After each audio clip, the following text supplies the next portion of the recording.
Hi guys, ఇంట్లోనే ఈజీగా 5 మినిట్స్లో స్నాక్స్ ఎలా ప్రిపేర్ చేయాలని ఆలోచిస్తున్నారా? ఈ వీడియో మాత్రం మీకోసం. చూడండి, 5 మినిట్స్లో ఈజీగా స్నాక్స్ ప్రిపేర్ చేయొచ్చు.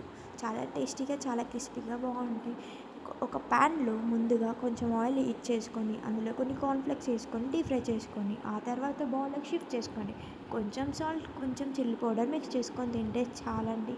చాలా క్రిస్పీగా, చాలా టేస్టీగా, చాలా బాగుంటాయి. ఇంకా మరి కొంతమంది అయితే కొన్ని గ్రౌండ్నట్స్, ఇంకా కొంచెం కరివేపాకు, కొంచెం ఆనియన్స్ ఇలా మిక్స్ చేసుకొని తింటారు. కానీ నేనైతే ఇలా సింపుల్గా ఈజీగా మా ఇంట్లో అయితే ప్రిపేర్ చేసి చాలా టేస్టీగా, చాలా బాగుంటాయి. మీరు కూడా ట్రై చేయండి. సబ్స్క్రైబ్ చేసుకోండి, లైక్ చేయండి, షేర్ చేయండి, కామెంట్ చేయండి. Thank you for watching. Subscribe for more videos.